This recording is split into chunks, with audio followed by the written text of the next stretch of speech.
Hello and welcome to BYJU'S Exam Prep IAS. Let's get started and look into the first article. The first article says price rise and GST. Let us try and understand what is this article all about. The goods and service tax has subsumed most of the indirect taxes in the country. There are some exceptions as well. This includes petroleum, alcoholic beverages and also stamp duty, which are exempted from the goods and the service tax. So the goods and the service tax happens to be one of the biggest tax reform that India has seen. What are the advantages of the goods and the service tax? From the business point of view, it helps in ensuring easy compliance. A robust and comprehensive IT system would be the backbone of the GST regime in India. Therefore, all taxpayer services such as registrations, returns, payments would be available to the taxpayers online, which would make compliance easy and transparent. When it comes to the GST, they need not have to go through some of the interfaces which were complicated earlier. This basically means with the GST system in place, they would be able to have a transparent system and they would be able to comply with the indirect tax regime. Uniformity of tax rates and structures, indirect tax rates and structures would be uniform across the country, thereby increasing certainty and ease of doing business. In other words, GST would make doing business in the country tax neutral irrespective of the choice of the place of doing business. When you consider the earlier scenarios, what you had was state governments imposing their own taxes, central government also imposing taxes as well. In this particular case, what happened? There were certain states who had the economic advantage. They were able to reduce the taxes, and as a result, there would be some business organizations which would opt for a particular state. This is no more present because the tax structure is uniform for the indirect taxes. As a result, there will be tax neutrality. Businesses would be able to opt any of the states as well. Ultimately, all the states would be able to see development progress in their state. Removal of cascading, a system of seamless tax credits throughout the value chain and cross boundaries of states would ensure that there is minimal cascading of taxes. This would reduce hidden cost of doing business. What do we mean by it? Let's say there is one of the company which is operating in the country. What happens to this particular company? It would have already paid certain taxes with the central government. It is also asked to pay certain taxes in the state government. This means they are paying two taxes simultaneously for the same product, leading to what is called as cascading effect, leading to what is called as overlapping effect. So for the same product, they would have paid taxation twice, and in fact, this would also lead to more taxes being paid by that particular company. This will also reduce with the GST. Improved competitiveness, reduction in transaction cost of doing business will eventually lead to an improved competitiveness for the trade as well as the industry. These are some of the advantages for the business organizations in the country. This also led to some of the advantages for the government. What are the advantages? Simple and easy to administer. Multiple indirect taxes at the central and the state levels are being replaced by the GST. Backed with a robust end-to-end IT system, GST would be simpler and easier to administer than all other indirect taxes of the center and the state. So this basically means that the center and the state need not have to come up with multiple rules and regulations. All that they have is one single taxation system, so that this process is also becoming simpler. They would be able to ensure compliance with respect to the business organizations as well as the customers. Better control on the leakage. GST will result in better tax compliance due to a robust IT infrastructure, due to the seamless transfer of input tax credit from one stage to another in the chain of value addition. There is an inbuilt mechanism in the design of GST that would incentivize tax compliance by the traders. So the leakage is also prevented, higher revenue efficiency, and GST is expected to decrease the cost of collection of tax revenues of the government and will therefore lead to higher revenue efficiency. So whenever we speak about tax revenues, what is a tax revenue?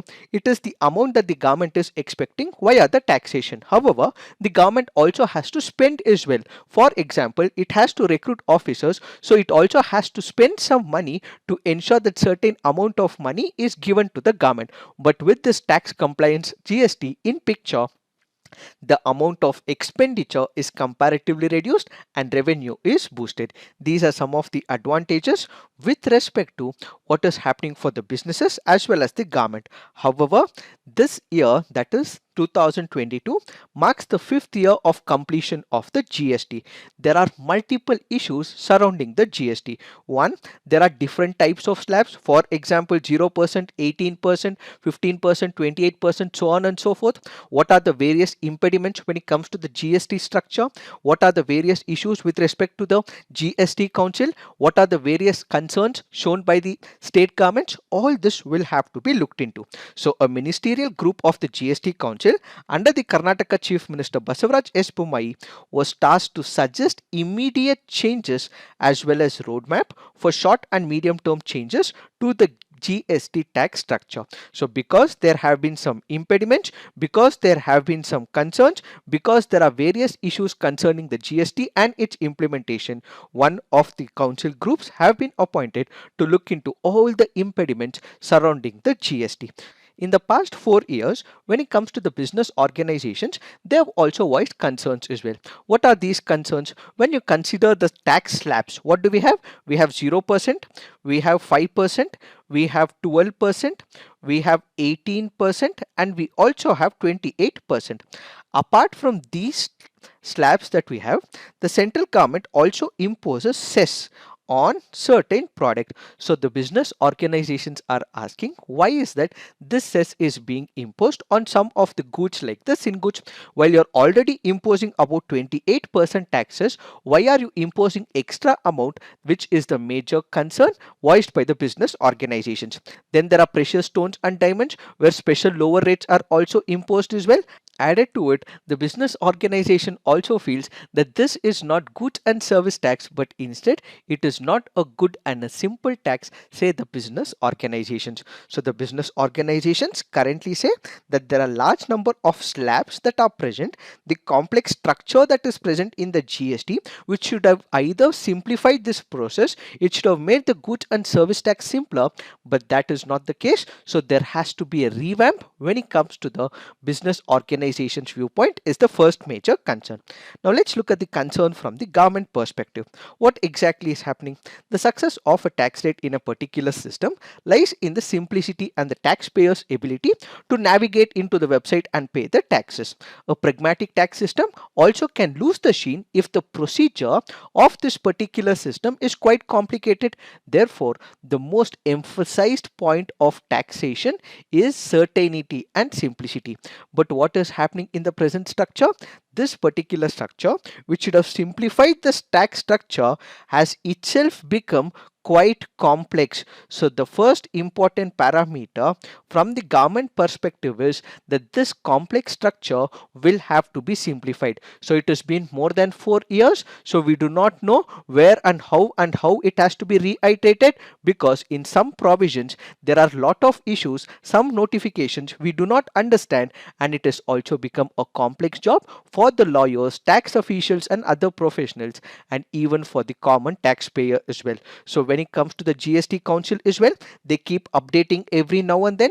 There is a complex structure that is prevalent, and when you keep changing because of the debates that happen in the GST Council, this also means that the structure is not perfect and needs to be modified. So the first important factor from the government perspective is that this has become a complex structure, so we need to rework on it, restructure it, so that we do not have to keep changing it every now and then. So in order to bolster the compliance with respect to the taxpayers, what you require is a simple structure and not a complex structure. The second major concern from the viewpoint of the government is in reference to the revenue.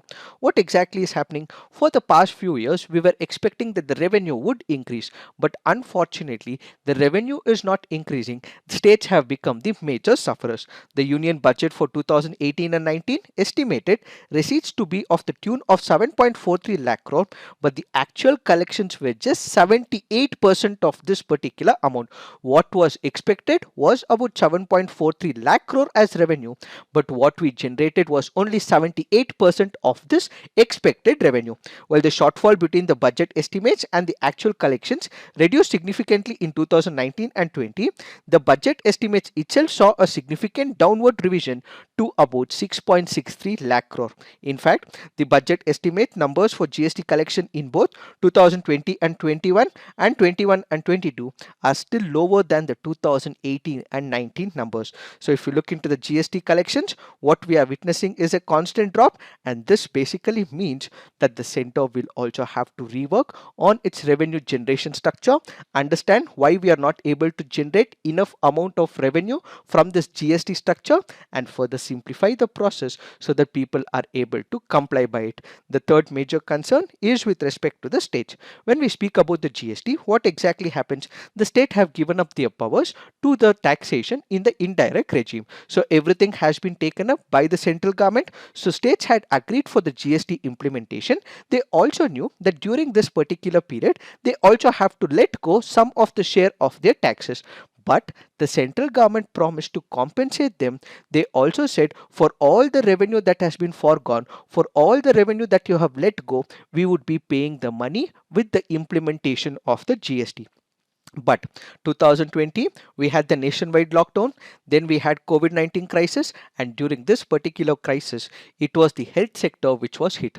And since the state governments had to spend a lot of money on the health sector to take care of the people during this period, the central government also failed to pay the GST amount to the states. So the third major point from the government's viewpoint is that the states have undergone what is called as a change because they had to let go their taxation power. So it was the central government which had to compensate for the revenue loss. In this particular case, the central government has also not done it. So it is the states who have been the major sufferers. Added to it, we also have the GST Council as well. The GST Council will also define what will be the rate, which product will be added in which rate, what will a product have as a taxation. But unfortunately, what we have is lot of debates and discussions. There are also fights and deliberations as well as to what should be the right rate imposed on a particular product between the central government as well as the state governments. So there needs to be a proper structure. What we require is some technology. So it is in this particular backdrop, the council has also set up two GOMs, group of ministers, to resolve this. One, to examine more technology and the schemes to improve tax compliance, and another under Mr. Bommai to rationalize tax rates to correct anomalies and consider the merger of different tax slabs. So in order to address all the concerns given by the business organizations and the government units, what we are currently witnessing is this council appointed by the central government. Another major question asked, haven't revenues been hit by new records? GST revenues have scaled fresh highs in the last 3 to 4 months of 2022, going past 1.67 lakh crore in April. However, this particular number might be because of the inflation that is prevalent in the market. Wholesale price inflation, which captures producers' costs, have seen over 10% for over a year and peaked at 15.1% in April. Inflation also faced by the consumers on the ground has spiked to a near 8-year high of 7.8% in April. So the numbers that if we are considering for the revenue collected for the past 4 months may not give the actual numbers. That is because of the inflation that is prevalent in the system. So in the near future, the government has to consider the complexity and may have to change the rates. It has to bring about changes in the GST structure is what is this article all about. However, the government may change it and may not change it as well. Why does the government not change it? In 2020, it wanted to bring the change. But what exactly happened? COVID-19 hit us all and the government was not able to bring a major structural change. And in the 2021, again, it wanted to change as well. But inflation was striking and companies were not doing that good. Again, the major problem was it was not able to bring a change in the GST structure. And now what we also have is large scale inflation because of the crisis unfolding in Europe, because of the Russian invasion of Ukraine, and as a result, the entire global countries are also seeing inflation. And if the government tends to change the structure all of a sudden, this may result in complexities in the macroeconomics. So the government may be reluctant. However, the government may also take into multiple other parameters and may change as well. We do not know. So we will have to wait and watch whether the government will bring about a structural change when it comes to the GST implementation or not. It is this that we have to understand with respect to this article. Now let's look into the next article. This article says is the Indo-Pacific bloc limited in scope? The article here is speaking about one, the Indo-Pacific economic framework for prosperity. The other it speaks about is in reference to Quad. We have discussed this issue as part of our big news initiative. Please do look into it. What are we going to discuss? We will try and understand in brief what is this Indo-Pacific economic framework for prosperity. When we speak about this particular initiative, this is an initiative that is undertaken by United States of America. So recently we had United States of America and multiple other countries which were present as part of this particular launch. So many countries like Australia, Brunei, India, Indonesia, Japan, Republic of Korea, Malaysia, New Zealand, Philippines, Singapore, Thailand, Vietnam, which represent about 40% of the global GDP, were present at this particular launch. So what is so unique or different about this particular economic framework? When you consider this economic framework, it is based on four important pillars. What are these pillars? One is on the connected economy. What do we understand by connected economy? This is about setting standards on digital trade, cross-border data flows and data localization. So when we speak about connected economy, it basically speaks about integrating the economies of these countries. So the countries which are part of this IPEF framework will have to integrate their economies, so they have a common pattern is what they are looking at. Then we have resilient economy with supply chain commitments and guarding against price spikes. What is this resilient economy? Let's say during the COVID-19, what exactly happened? China happens to be a manufacturing hub. Because China is a manufacturing hub, every country started suffering. Why? Because everything has to be exported from China to multiple other countries. So countries were not ready for it. All of a sudden, the doors of China for exports were completely stopped. The active pharmaceutical ingredients were not received in multiple countries because these were exported by the Chinese companies. So the countries started suffering because China was the major manufacturing hub. So in case of such eventualities and in case there is any disaster striking a particular country, other countries should not suffer.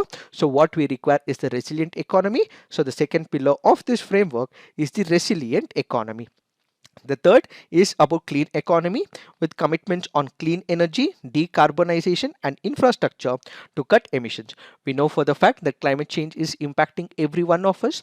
What we have is increase in the carbon emissions. If this continues to happen, what we will have is disastrous consequences for the entire globe. So in order to mitigate it, what we require is technological upgradation. So these countries have come together and they realize that in order to cut the carbon emissions, technological upgradation, transfer of technology is the need. So the third is about clean economy.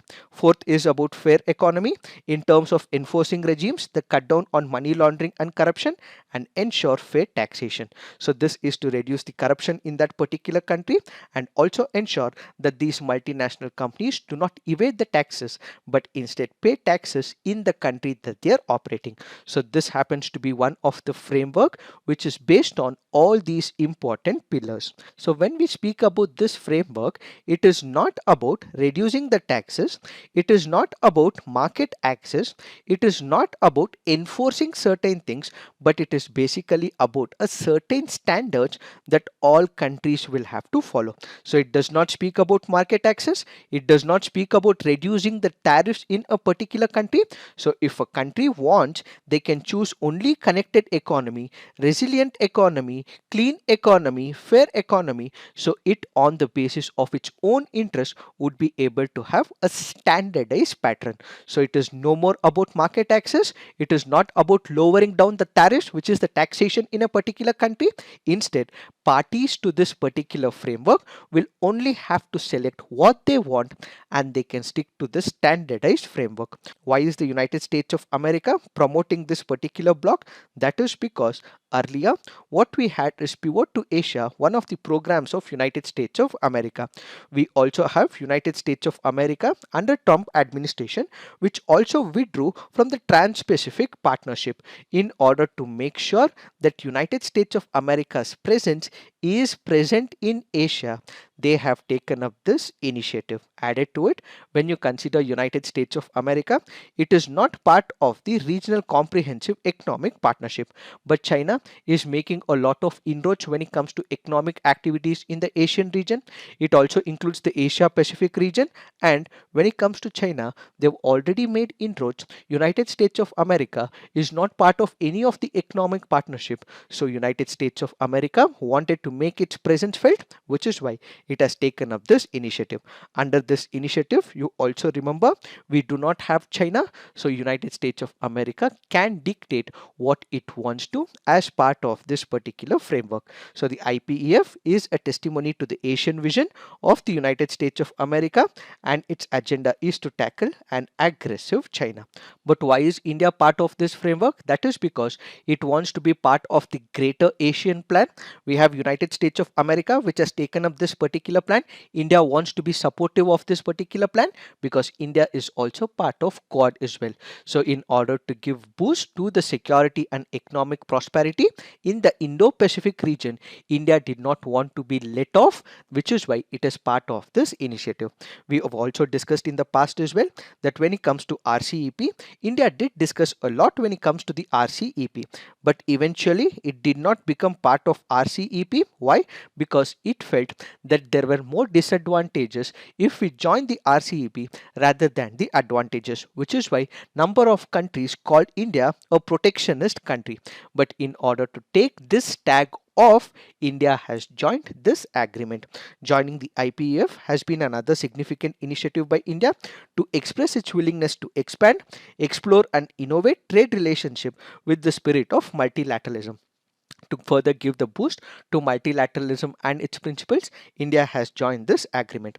The IPEF will also broaden the avenues for India to counter China's virtual control over the Asian trade, and ultimately India happened to be the only country which was invited from South Asia, so India could not ignore, and as a result it is part of this initiative. What has been the response of China with respect to IPEF? China has been deeply critical of the initiative of the United States of America. It says that we have the presence of Quad, and this Quad is what China calls as Asian NATO. So it makes a criticism of Quad. Then we also have AUKUS as well, and it makes a criticism of AUKUS for nuclearizing Indo-Pacific region, and it goes on to dismiss IPEF because it says it does not have any utility. It is just for the United States of America, and other countries will not have any advantages, says China with respect to IPEF. There are other criticisms with respect to IPEF. One, that it is too vague and lacks enough substance. It does not speak about market access. It does not speak about tariffs to United States of America, reducing the tariffs in United States of America.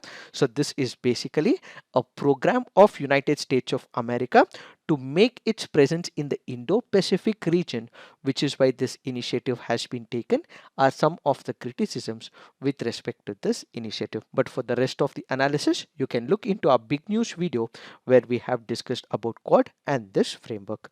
Now let's look into the next article. This article says twin hurdles hinder India's maritime role. The article here is speaking about Indo-Pacific Maritime Domain Awareness Initiative. What is this initiative? This is an initiative undertaken by the Quad countries. Let us try and understand what is this initiative all about. This happens to be a new initiative in which multiple maritime tracking agencies would be integrated to keep an eye on illegal fishing activities, respond to the humanitarian and natural disasters, and tactical movements in the Pacific Islands, Southeast Asia, and the Indian Ocean region. So what exactly is happening? According to this particular initiative taken up by the Quad countries, which includes India, United States of America, Japan, and Australia, what is that they are planning to do? They will plan and converge some of the activities. So you have different maritime tracking agencies. These agencies will come together and they will start looking that illegal fishing activities, humanitarian and natural disaster response, as well as tactical movements in the all these countries. So basically, when we speak about illegal fishing activities, what exactly is happening? You have number of Chinese trawlers who come into the open oceans. They also engage in illegal, unregulated and unreported fishing, and as a result, to counterbalance the Chinese trawlers, what we required was one of the initiative, which is why they have taken this initiative. Basically, when you speak about the Chinese fishermen, they enter into the open waters in Indian Ocean, Pacific Ocean, so on and so forth, and they have been conducting illegal, unregulated and unreported fishing. So in order to control it, they have taken up this initiative. What is the major concern because of such illegal fishing? Basically, one, it will deplete the stocks, and at the same time, those people who are relying on fishing in these areas from these countries will also suffer, and as a result, they had to keep on a check about the aggressive fishing tactics of China, which is why they have taken this initiative. The second is in reference to the humanitarian assistance. Let's go back to the year 2004. We did discuss in a COD video as well that initially you had the tsunami that struck the South Asian countries as well as multiple countries. In South Asia, India happened to be the first country to respond to the disaster. Apart from India, after India started contributing to the disaster relief, it was followed by United States of America, Japan and Australia. So in the near future, whenever there is a disaster, humanitarian assistance that is required, all these countries will come together and provide disaster relief in the Indo-Pacific region. That happens to be the second initiative as part of this program. The third is with respect to the technology. So whenever we have to implement a particular program, what we require is the technology. So the Indo-Pacific nations and the regional information centers in Indian Ocean, Southeast Asia and Pacific Islands will be providing technology and training to support enhanced shared maritime domain awareness to promote stability and prosperity in our seas and oceans. So basically what would happen? There would be surveillance that would take place. There would be maritime reconnaissance, making use of the aircrafts, ships, satellite and regional information fusion centers, and ultimately the real-time picture of the surveillance in the Indo-Pacific region would be undertaken by pooling all the resources of these countries. So when we consider the Indian Ocean, Pacific Ocean, there are some countries which have resources in the Pacific Ocean. There are some countries where some countries have resources in the Indian Ocean, like in India. So all these countries will pull in their resources so that they can engage in surveillance. So what we will have is the shared maritime domain awareness to create stability and prosperity in the seas and the oceans, for which what they will also make use of is the fusion centers. So the fusion centers will combine the technology to mine the data so that all this data can be exchanged with multiple other countries. And from India, what we will have is the Indian Navy's Information Fusion Center for the Indian Ocean region, which will take part in this activity. However, this center also has some concerns according to the author. What are these concerns? One, this center has infrastructure constraint, which happens to be the first concern. The second concern is delay in posting Indian liaison officers. So we will try and understand what are these concerns. Who is a liaison officer? When it comes to the liaison officer, let's say for example, there is a particular concern for two countries. Both these countries have a particular concern. On the basis of mutual trust, they start exchanging officers because they have an expertise in a particular field. So when it comes to the maritime surveillance, another country person is posted in another country is what is called as liaison officer, because they have a mutual concern. They have to exchange some information. So as they bring their local expertise, which one country may not be aware, when a person from another country comes to the host country, they would be aware of the advantages. So a liaison officer provides the technical and the subject matter expertise to that host country, who is called as the liaison officer. What is happening in the present situation? So this happens to be a center. Ideally, there should be be many countries who would want to come to this liaison center, want to work in the liaison center that is present in India, want to understand how this process works. Many countries are requesting for it, but India is not able to accommodate these liaison officers. That is because of the infrastructural constraint. So the first major concern that we have is other countries want its officers to come and learn in India, seek some technical expertise, but India does not have infrastructure support. They're not able to accommodate because we do not have enough infrastructure to support all these officers. This is one concern. The other concern is there are also other countries which are asking liaison officers from India to be accommodated in their region. For example, if you consider proposal to post Indian liaison officers at the Regional Maritime Information Fusion Center, Madagascar, and the Region Coordination Operation Center at Seychelles, another proposal to post liaison officer at the European-led mission in the Strait of Hormuz, all this has not been approved so far. On one side, India is not accepting because there is infrastructure lacunae. On the other side, it is also not sending its own liaison officers to these places, and they would not be able to take up the technical expertise, and ultimately this may not be successful. And this article says there is a delay in appointment and delay in accepting the liaison officers, which can also be a major impediment for the successful implementation of the initiative. But we also have to understand there are significance when it comes to this particular initiative. What is that? One, all the countries have also fallen in line, so we would be able to prevent the expansion of the Chinese naval presence across this particular region. Countries are also aligning with India for their security needs, so we will have much better information collection, and in the near future what we would be able to have is surveillance and prevent any undue incidents like piracy, so on and so forth. It is this that we have to understand with respect to this article. Now let's look into the next article. This article says Heritage to Sustainability, UN Habitat Layout Plan for the Pink City. What is the context? The UN Habitat has identified multi-hazard vulnerabilities, urban sprawl, weak urban mobility, and green-blue disconnect as the pressing issues for the Jaipur city. So the Jaipur city, in spite of having the sustainability rate which is at a higher end, also has certain concerns. So this article here is primarily speaking about one, the UN Habitat Organization. The other is it speaks about what are the recommendations to bring changes in Jaipur. First is important from the preliminary examination point of view. The United Nations Habitat or the United Nations Human Settlement Program is the United Nations agency for the human settlements. It is mandated by the UN General Assembly to promote socially and environmentally sustainable towns and cities with the goal of providing adequate shelter for all. When we speak about preliminary facts, the year of formation was 1978, headquartered at Nairobi in Kenya. The sector is urbanization and development. Is India a member? Yes. So what is the major objective of this UN Habitat? It was established with a vision to provide well-governed, well-planned, efficient cities and other human settlements.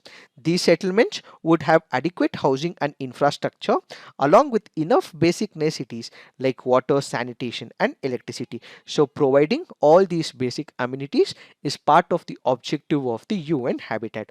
Some of the publications released by the UN Habitat include State of the World Cities, Global Report on Human Settlements, New Urban Agenda, Sustainable Development Goals and Urban Local Bodies, The Future We Want are some of the reports that are provided by the UN Habitat. Please do remember this can be very important from the preliminary examination point of view. So what are the recommendations given by the UN Habitat with respect to revamping the Jaipur?